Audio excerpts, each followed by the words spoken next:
Fala galera, beleza? Dando continuidade ao nosso estudo então sobre as sinapses, né?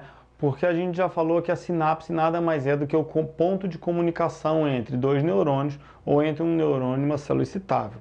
Na aula 1, a gente falou sobre classificação das sinapses. Então eu falei para vocês que a gente tem as sinapses elétricas, né? Qual é a sinapse elétrica? É aquela sinapse onde as duas células possuem um contato físico e a transmissão da carga elétrica é direta, acontece de forma direta entre essas duas células.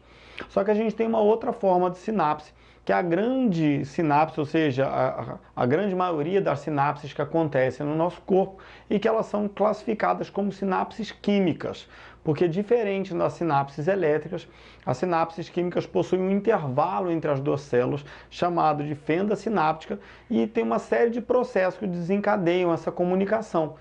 E esses processos são processos químicos através de substâncias químicas denominadas neurotransmissores, tá bom? Então o que a gente vai estar vendo hoje é a sinapse química, que é o que acontece na grande maioria dos casos e que tem como principal vantagem a modulação, ou seja, na sinapse química, eu posso induzir a uma excitação da célula subsequente ou posso induzir a uma inibição da célula subsequente. O que vai depender aí vai ser a substância, ou seja, o neurotransmissor, né, a substância química que vai estar sendo liberada, se vai excitar ou se vai inibir um processo fisiológico, beleza? Então, olha só, quando a gente fala de sinapse, então, eu estou falando de comunicação entre duas células.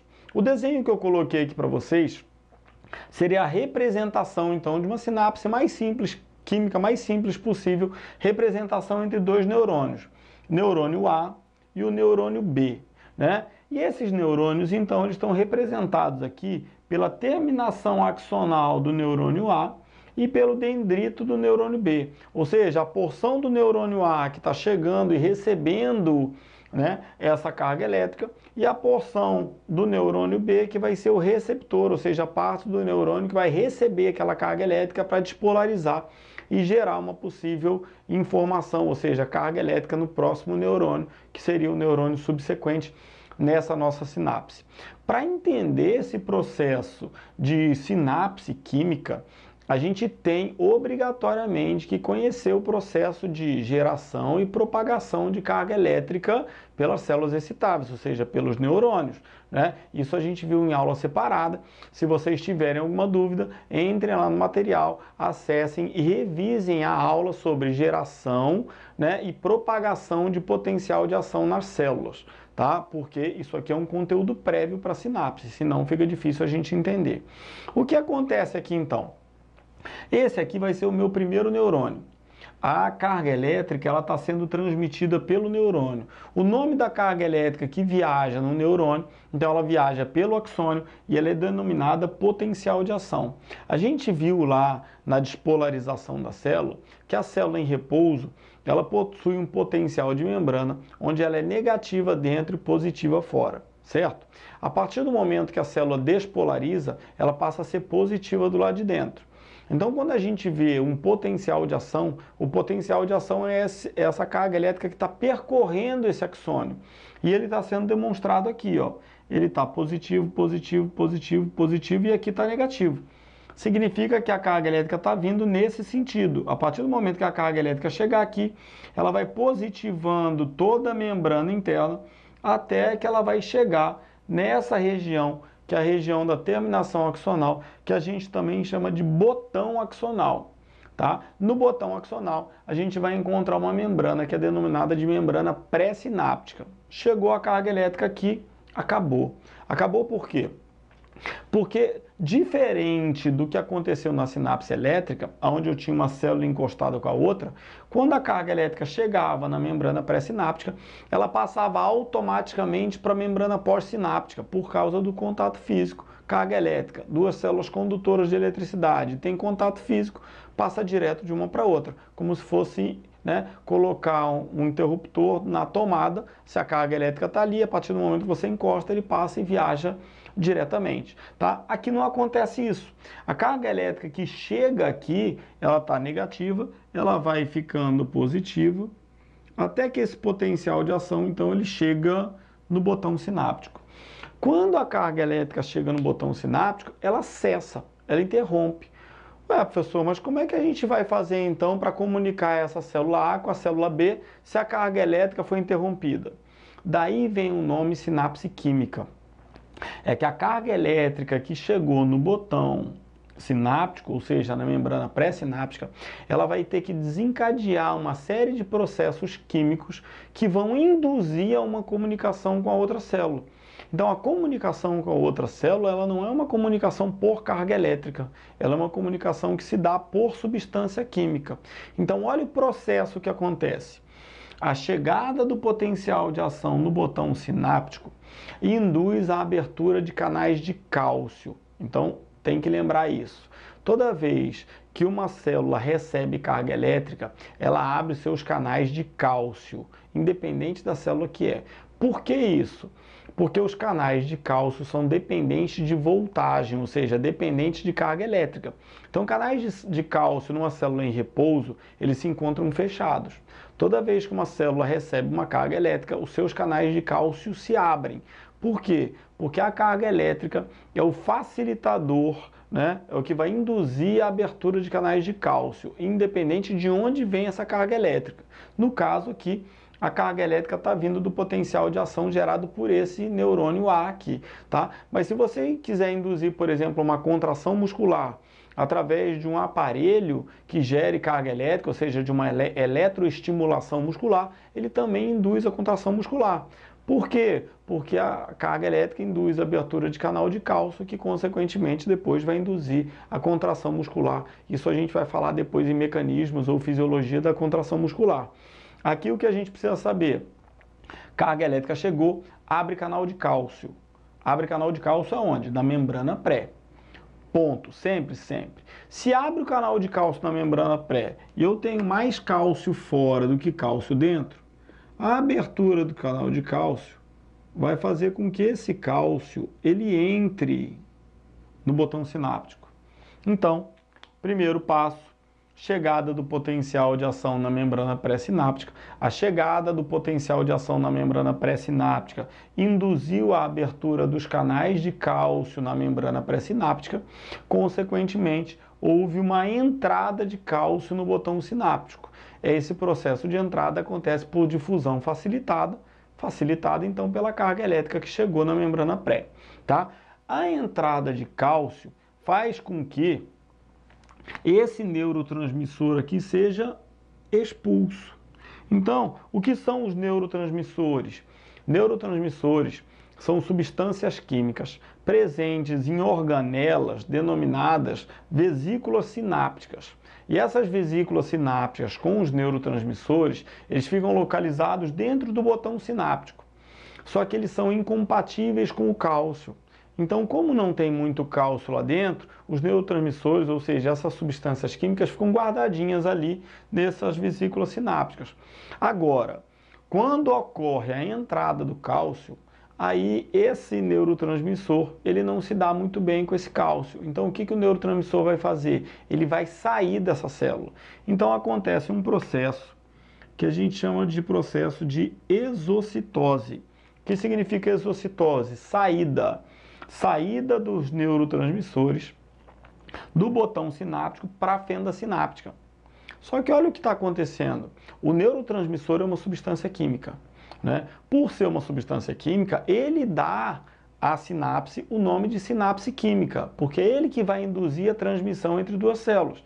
Então, como a carga elétrica chegou, abriu o canal de cálcio, o cálcio entrou e expulsou o neurotransmissor por exocitose, esse neurotransmissor, quando ele cai na fenda sináptica, que nada mais é do que líquido extracelular, esse neurotransmissor ele começa a entrar em contato agora com a membrana pós-sináptica. Quem é membrana pós-sináptica? A membrana pós-sináptica nada mais é do que a membrana do neurônio subsequente ou da célula subsequente, que estava em repouso, estava descansada ali, parada, negativa dentro, positiva fora, né? Não tem nada acontecendo. Ela tem um potencial de membrana, por isso ela é negativa dentro e positiva fora, mas ela não recebeu estímulo nenhum. E esse estímulo não consegue pular de uma célula para outra. Então, o que vai acontecer? A presença do neurotransmissor vai interagir, ou seja, esse neurotransmissor ele interage com a membrana pós-sináptica, e dessa interação entre neurotransmissores e membrana pós-sináptica, você pode ter duas possibilidades de resposta. Por que isso? Porque os neurotransmissores, eles são substâncias químicas. E depois a gente vai ter uma aula só de neurotransmissores, porque eu tenho diversas qualidades de neurotransmissores, ou seja, diversas classificações entre essas substâncias químicas. Então eu tenho neurotransmissores que são excitatórios, ou seja, que a finalidade é excitar a célula subsequente. Eu tenho neurotransmissores que são inibitórios, ou seja, que a finalidade é inibir a célula subsequente. E eu tenho neurotransmissores que são classificados como moduladores. O que são os neurotransmissores moduladores? São aqueles neurotransmissores responsáveis por regular uma determinada função. Então, olha o que acontece aqui. Primeiro caso, esse neurotransmissor caiu na fenda sináptica. Supondo que o neurotransmissor é excitatório, qual é a função dele? Excitar a célula subsequente. O que significa excitar a célula subsequente? Significa despolarizar o segundo neurônio. Então, o que aconteceu no primeiro neurônio para o neurônio despolarizar? Ele recebeu um estímulo, abriu o canal de sódio, entrou sódio, inverteu a polaridade, despolarizou. Isso a gente viu na nossa aula de geração e propagação de carga elétrica. Aí o potencial de ação viajou até aqui.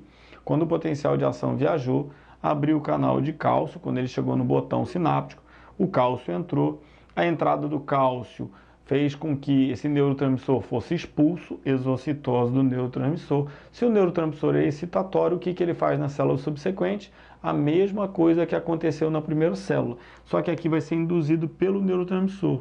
Então esse neurotransmissor, se ele for excitatório, ele vai estimular a abertura de canais de sódio e o sódio entra. Uma vez que o sódio entre na célula subsequente, ou seja, uma vez que você estimula a abertura de canais de sódio, abrem-se todos os canais de sódio. Nome disso, lei do tudo ou nada. Como o sódio é um cátion, ou seja, possui carga positiva, a entrada do sódio na célula faz com que haja despolarização dessa célula e isso faz com que aconteça a geração de um novo potencial de ação. E aí, então, a carga elétrica ela foi transmitida do neurônio A para o neurônio B, só que não foi uma transmissão direta, foi uma transmissão induzida por um neurotransmissor, que era um neurotransmissor excitatório. Então, se a gente fosse fazer assim, ó, qual é o passo a passo, ou seja, quais são os mecanismos que acontecem na sinapse excitatória, né, na sinapse química excitatória. Então, o passo a passo seria, primeiro passo, chegada do potencial de ação no botão sináptico.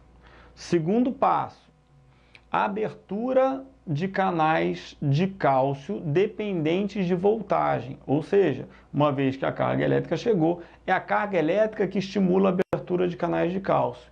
Terceiro passo, entrada do cálcio no botão sináptico através da membrana pré-sináptica. Por quê? Porque eu tenho mais cálcio fora do que cálcio dentro. Por diferença de concentração, então esse cálcio entra.